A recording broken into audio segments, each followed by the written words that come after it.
बहुत समय पहले की बात है। घने जंगलों और ऊंचे पहाड़ों के बीच बसा एक छोटा सा गांव था, नूरपुर। यह गांव अपने शांत वातावरण और मेहनती लोगों के लिए जाना जाता था। लेकिन यहाँ एक ऐसा आदमी भी रहता था जिसकी सख्ती और बेरहमी की कहानियां दूर दूर तक फैल चुकी थीं।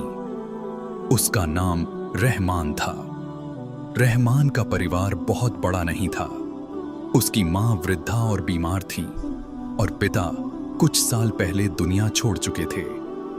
रहमान के पास ज्यादा कुछ नहीं था, बस कुछ भेड़ें और एक पुराना टूटा फूटा घर। लेकिन रहमान की असली पहचान उसके बेरहम स्वभाव और असीम लालच में थी। गांव में कहा जाता था कि रहमान न केवल दूसरों की मदद नहीं करता, बल्कि जरूरतमंदों और कमजोरों को तकलीफ पहुंचाने में भी पीछे नहीं रहता। रहमान के पास अपने काम और भेड़ों की देखभाल के अलावा कोई खुशियां नहीं थीं, लेकिन उसकी लालच की भूख और भी बड़ी थी। गांव में किसी ने उससे कभी नहीं कहा कि इंसानियत भी एक शक्ति है। रहमान के लिए केवल पैसा, सत्ता और ताकत मायने रखते थे। एक दिन रहमान जंगल में भेड़ों को चराने गया। ऊंचे पेड़ों और बूंद बूंद पानी से भरी हवा में चलते हुए उसने रास्ते में एक पुराना, धूल से भरा चिराग देखा। चिराग ज्यों ही उसकी नजरों के सामने आया, रहमान के भीतर जिज्ञासा जागी। उसने चिराग उठाया और झाड़ू की तरह साफ किया। अचानक चिराग से तेज रोशनी निकली और एक जिन्न प्रकट हुआ। तुम खुश हो कि इच्छाएं पूरी हो गईं? जिन्न ने पूछा। रहमान डर के मारे कदम पीछे हट गया। उसकी आंखें फैल गईं। हां, पर सब कुछ इतना आसान, क्या यह सही है? उसने हकलाते हुए कहा।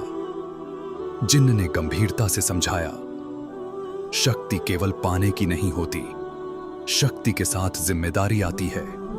तुम्हारी हर इच्छा, तुम्हारे कर्म सिर्फ तुम्हारे लिए नहीं, बल्कि तुम्हारे परिवार और आसपास के लोगों के जीवन पर भी असर डालती है। याद रखो, लालच और बेरहमी से केवल अंधकार बढ़ता है। लेकिन रहमान का दिल लालच और अहंकार से भरा हुआ था। उसने तुरंत अपनी पहली इच्छा व्यक्त की और चमत्कार हुआ। चीजें तुरंत उसके अनुकूल बदल गईं। गांव के लोग उसके सामने सिर झुकाने लगे। उसकी भेड़ें बढ़ गईं और धन उसकी झोली में आया। शुरुआत में वह खुश हुआ, लेकिन जल्द ही उसने महसूस किया कि शक्ति का बोझ केवल खुशी नहीं, बल्कि चुनौतियां और जिम्मेदारी भी लाता है। उसके भीतर धीरे धीरे डर और अकेलापन भी पैदा होने लगा।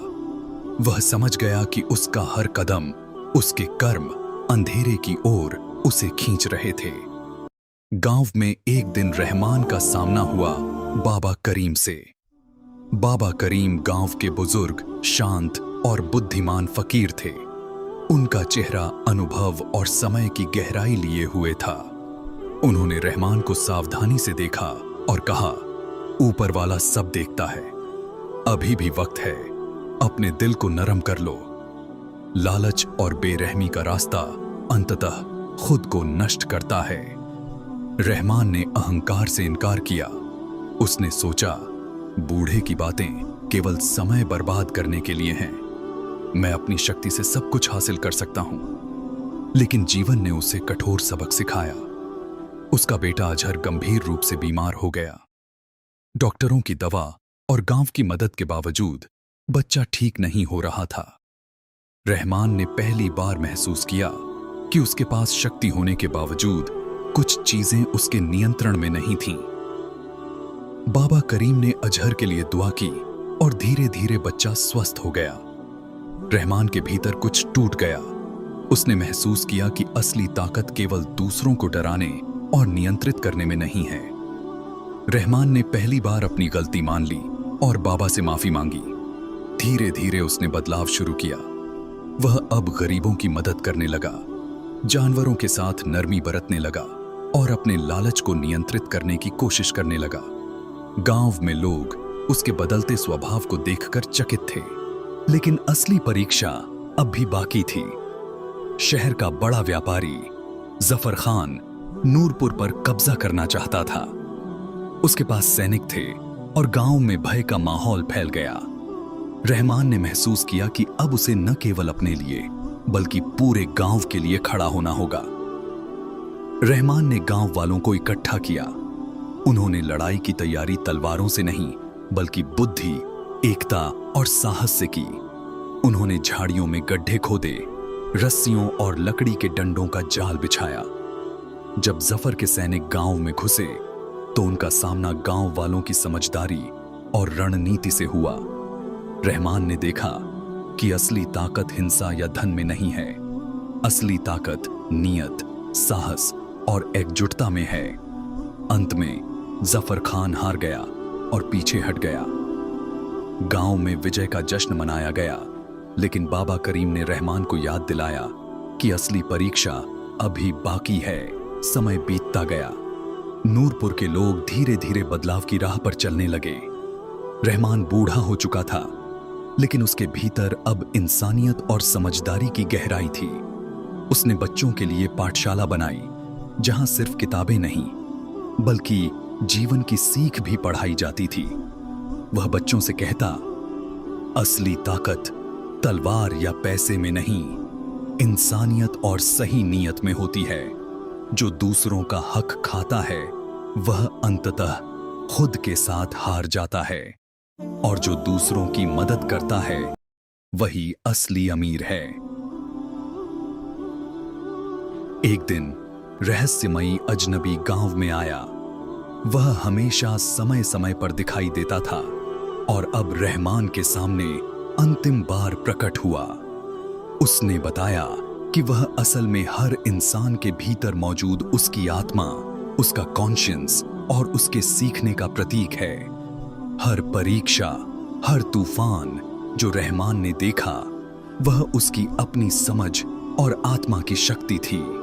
जफर खान की मृत्यु और गांव के बदलाव के बाद रहमान ने भीतर के कसाई को हराया। वह अब केवल गांव का नेता नहीं बल्कि मार्गदर्शक और शिक्षक बन गया। उसने बच्चों और गांव वालों को सिखाया कि बेरहमी और लालच से कुछ नहीं मिलता। असली ताकत हमेशा इंसानियत, दया और सही नियत में होती है। एक दिन रहमान बच्चों को जीवन की बातें पढ़ा रहा था। उसने कहा, जब तुम बड़ा बनोगे याद रखना, बेरहमी और लालच केवल खुद को नुकसान पहुंचाते हैं। सहायता, दया और इंसानियत हमेशा तुम्हारा सबसे बड़ा हथियार होंगे। किसी दिन जब तुम कठिन परीक्षा में फंसो तो रास्ता भीतर ही खोजो। खुद पर भरोसा रखो। रहमान ने आसमान की ओर देखा। हल्की हवा चली, जैसे किसी ने उसे आशीर्वाद दिया हो। वह मुस्कुराया और बोला, रास्ता चलता रहे। नूरपुर का गांव अब बदल चुका था। वहां डर नहीं बल्कि सहयोग, विश्वास और इंसानियत का राज था। रहमान ने अपने भीतर के कसाई को हराकर गांव की नई पीढ़ी के लिए मिसाल कायम की। रहस्यमयी अजनबी का रहस्य भी खुल गया। यह असल में इंसान की अपनी आत्मा की आवाज थी। कहानी हमें यह सिखाती है, बेरहमी और लालच से कुछ नहीं मिलता। असली ताकत इंसानियत और सही नीयत में है, और हर परीक्षा में जीत उसी की होती है जो दिल से सही रास्ता चुनता है।